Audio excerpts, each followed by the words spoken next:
Hello. U എയിൽ എത്തിയിട്ട് ഇന്നത്തേക്ക് 2 ആഴ്ച കഴിഞ്ഞു. ഇതുവരെ നമ്മൾ ഹോട്ടലിലും മറ്റൊക്കെ ആയിരുന്നു താമസം. ഇന്ന് നമ്മൾ റൂമിലോട്ട് മാറുകയാണ്. അതിൻ്റേതായിട്ടുള്ള ചെറിയ ഒരുക്കങ്ങളൊക്കെയാണ്. പാക്കിങ്ങും കാര്യങ്ങളൊക്കെ കഴിഞ്ഞ് നേരെ റൂമിലോട്ട് പോവുകയാണ്. അപ്പോൾ ഇനിയാണ് യഥാർത്ഥത്തിൽ കാര്യത്തിലേക്ക് കിടക്കുന്നത്. ഇതിനിടയ്ക്ക് ഒരുപാട് ആളുകൾ മീറ്റ് ചെയ്തു, ഒരുപാട് സ്ഥലങ്ങൾ കണ്ടു. നമ്മൾ ഒഫീഷ്യലായിട്ടുള്ള കാര്യങ്ങളുടെ ഭാഗമായിട്ട് ഓരോ സ്ഥലങ്ങൾ പോകുമ്പോൾ അതിനടുത്തുള്ള എന്തെങ്കിലും സ്ഥലങ്ങളൊക്കെ ഉണ്ടെങ്കിൽ കാണും. വിശദമായിട്ടൊന്നും ഓരോ ഏരിയകളൊന്നും കാണാൻ പറ്റിയിട്ടൊന്നുമില്ല.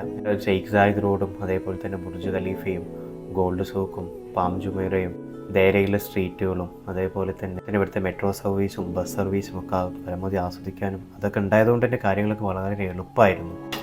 പലപ്പോഴും ദുബായിനെ കുറിച്ച് നമ്മൾ പറഞ്ഞു കേട്ടിട്ടുണ്ട്. സ്വപ്നം കാണുന്നവരുടെ പരദേശിയാണ് ദുബായ് എന്ന്. ശരിയായിരിക്കാം. എനിക്കിവിടെ വന്നപ്പോൾ മനസ്സിലായത് കുറേ സ്വപ്നങ്ങൾ കണ്ടുവന്ന ആളുകൾ അവരുടെ സ്വപ്നങ്ങളൊക്കെ മറന്ന് ജീവിക്കുന്ന ഒരു നഗരം കൂടിയാണ് ദുബായ് എന്നാണ് ദുബായിയെക്കുറിച്ച് എനിക്ക് മനസ്സിലായത്. അപ്പോൾ ചില്ലറ ഹെൽത്ത് ടിപ്സും